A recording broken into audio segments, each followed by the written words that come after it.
This is the Dover Download Podcast. My name is Christopher Parker, and for the past 25 years, I've had the pleasure of working with, learning from, and talking to a variety of volunteer, staff, and community members. This podcast explores conversations, activities, and a variety of policies and programs which exist here in Dover to improve the community in one way or another.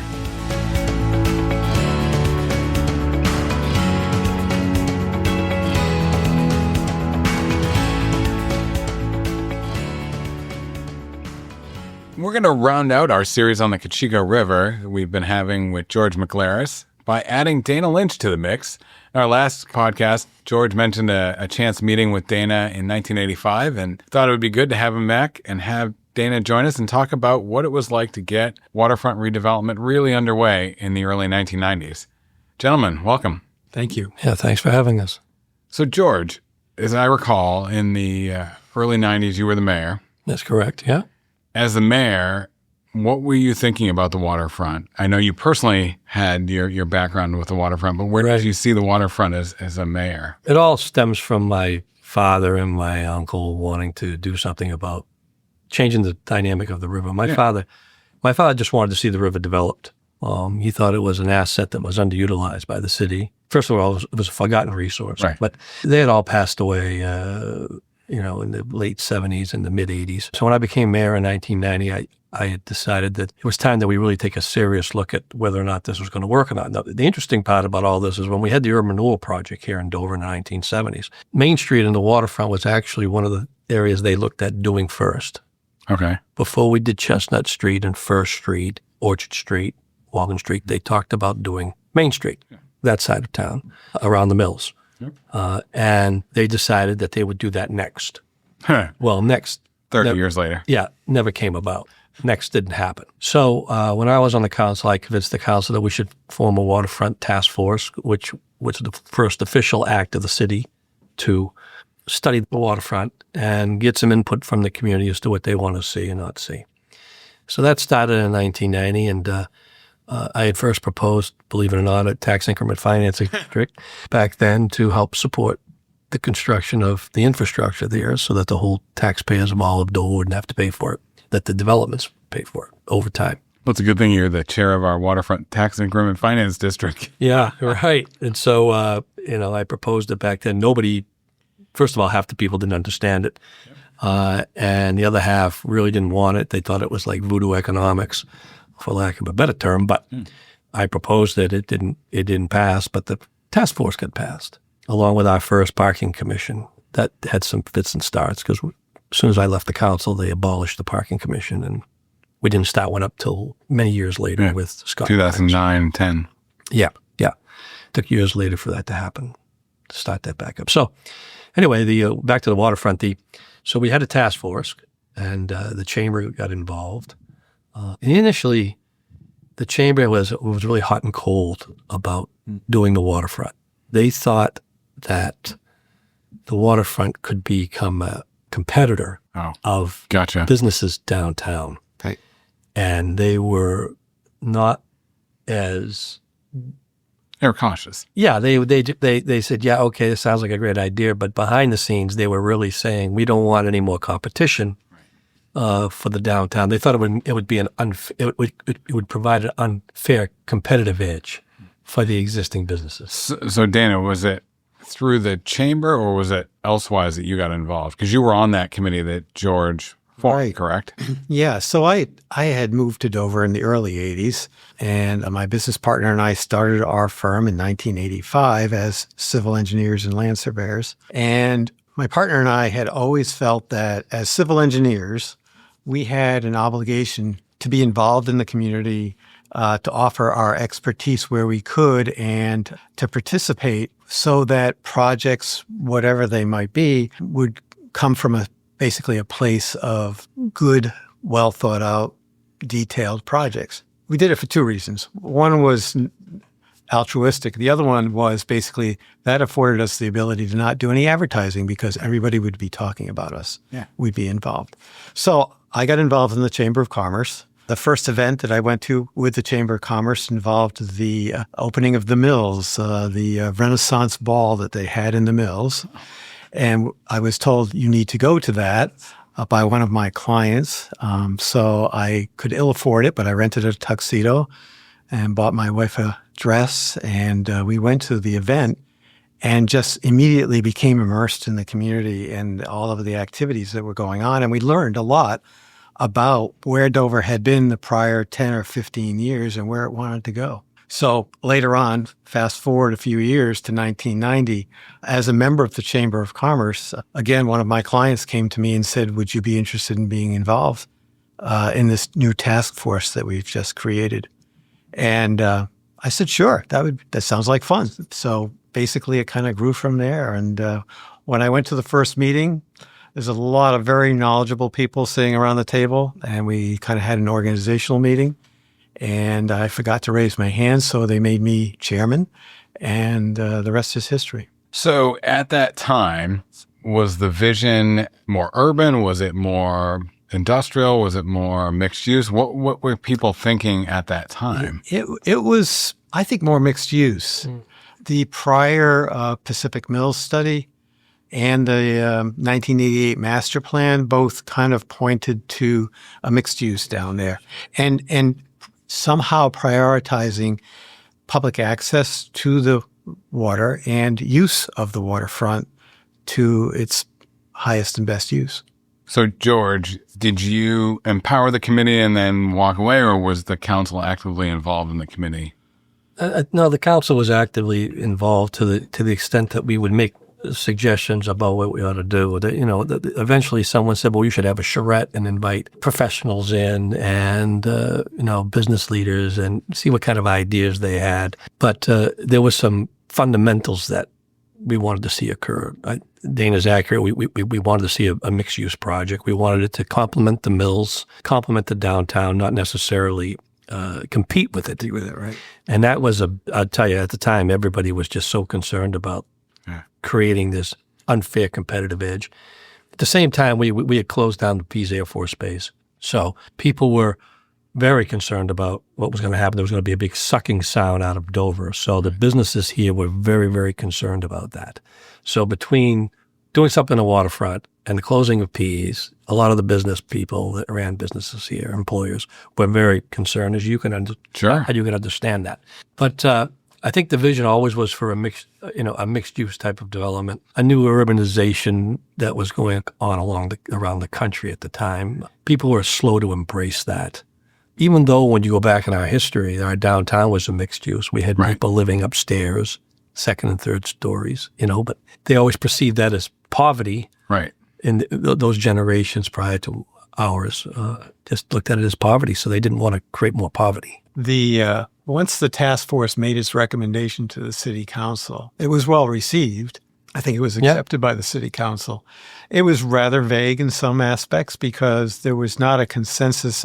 Well, I guess I shouldn't say there wasn't a consensus, but it lacked the level of detail because mapping had never been done, soils analysis and environmental work had never been done. Even an economic forecast was lacking as to what the market would bear. And then, of course, in 1990, we went into a recession.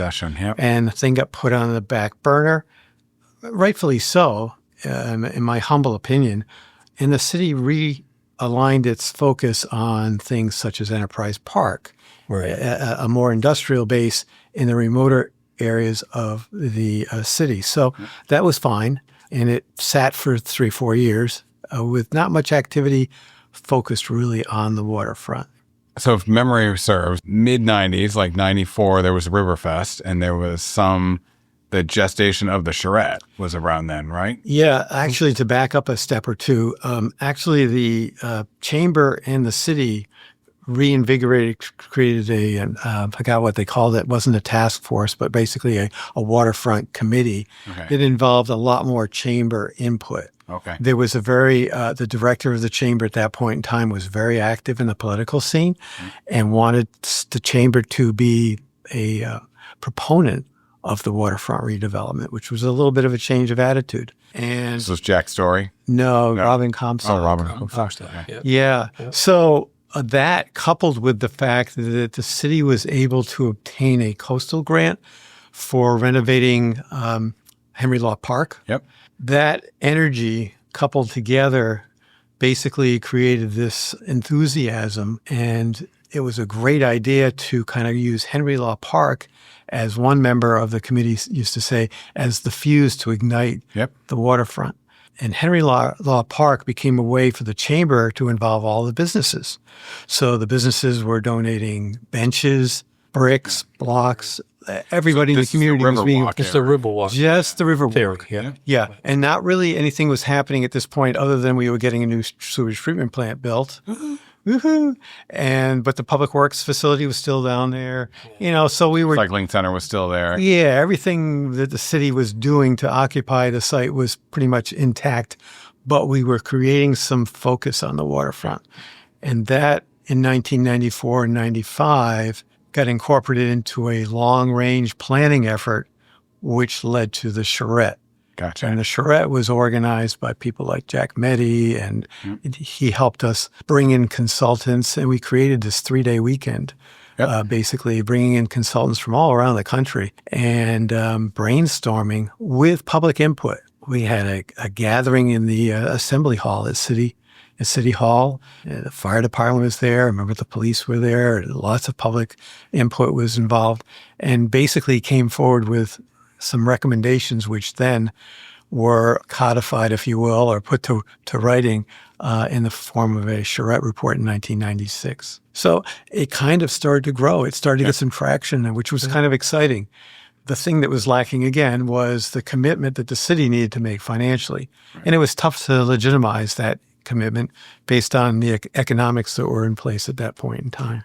And that commitment really gets solidified by finally picking a spot to move public works to. Right. And then in 2000, moving that facility so that the space could actually be redeveloped. Yeah, the spinoff of the charrette was that I had volunteered to write an RFP for the city to put an RFP out for interested developers, the first one. And it was answered by Joe Sawtelle and an outfit called Northland.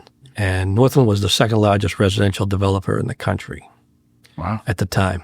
And they both came in with some eyewash, for lack of a better term, the vision of what they both thought would happen there as a spinoff of the charrette.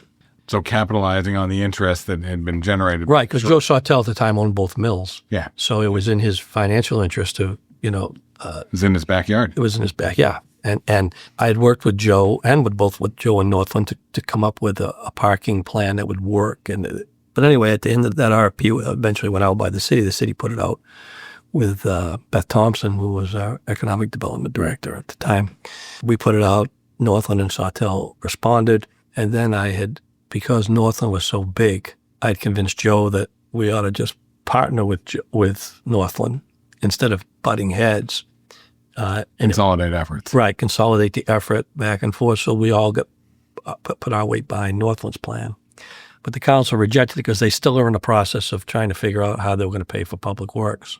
To me, I think looking back at it, I wish they had just said yes, move forward with it, did the tax increment financing, appropriate the money for the garage. I think we had got about a 10-year jump start on things. And then we lost, of course, almost 10 years with the Dickinson proposal because we had fits and starts in the economy. But all those things took place and cost us time. It cost time. Dover has a habit of making things move real slowly sometimes. So. Dana, to one point you made earlier, one of the things that is always striking to me is how long it took us to do some of what I would consider due diligence, the surveys, the mapping, the understanding of where the hides, for lack of a better term, are or were, that we had this piece of property for 100 years and there was some institutional knowledge of, over in that area, we've done something. But it really takes until about 10 years ago before we had any detailed soils mapping, et cetera, out there. And to both of your point, had that material been available, you could have better understanding of what the limitations are. Oh, absolutely. Or you could predate some of the regulations. Yeah, the regulations really change things. I think in hindsight, people say, why did it take so long? But my mind says that we needed to have that time to build the public support and consensus. And it may be slow coming. but it's New England, and things don't change fast in New England, you know? True. And I think the intention was there. It was just a matter of finding the chemistry that was just right. The right economy, the right people, the right city council, the right economic development environment in this community.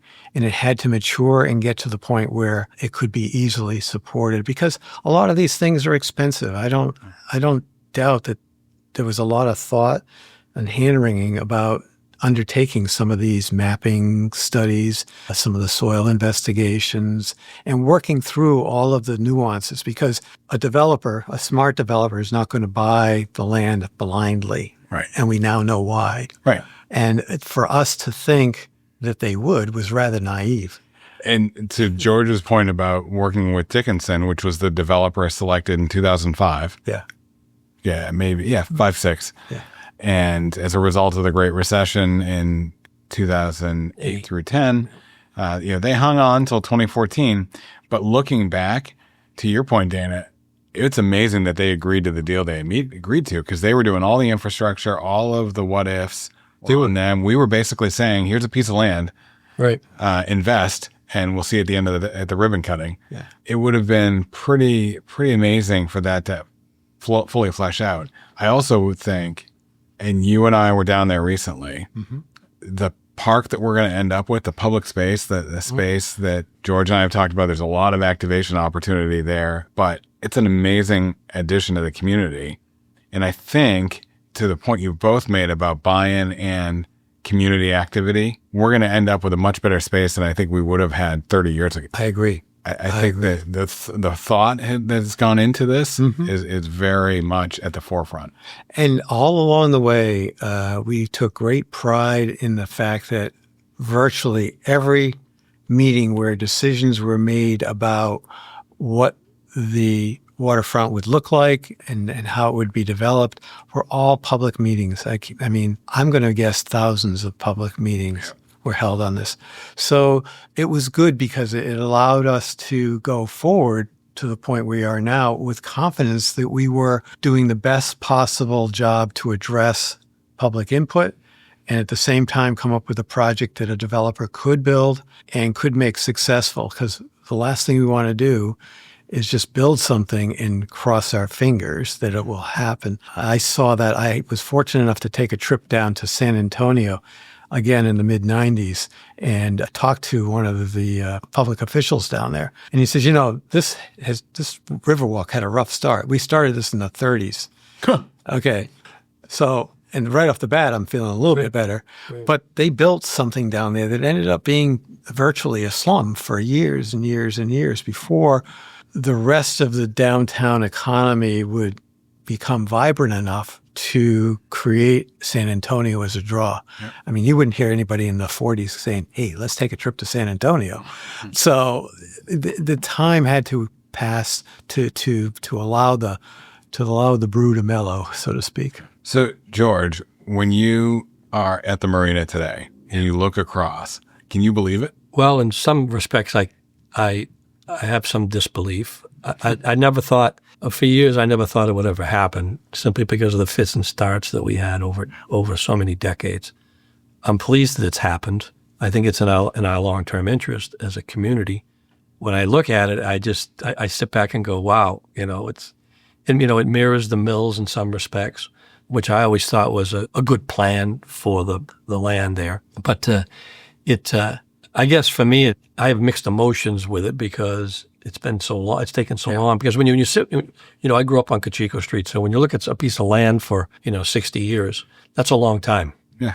Thinking about, maybe we could do this, maybe we can do that. We've gone through having aquariums. We've gone through, on the aquarium. Yeah. We've gone through all these different ideas over the course of many, many decades. So I believe it was actually an air, sea, and space. Yeah, Sea and Space Museum or whatever that we're going to build. And the fact that when I was a kid, it was a city dump. So, there was a city dump adjacent to that site. And I just remember a lot of the struggles of prior generations when they lived there and they talked about it. None of them will have lived to see it, but I'm kind of happy I've lived to see it.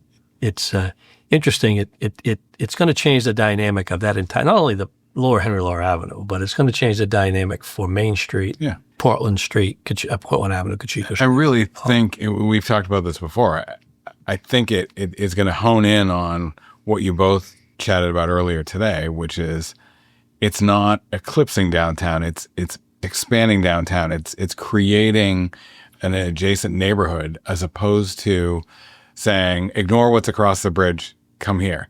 It's not trying to, Right. It's supplementing, not supplanting. Right.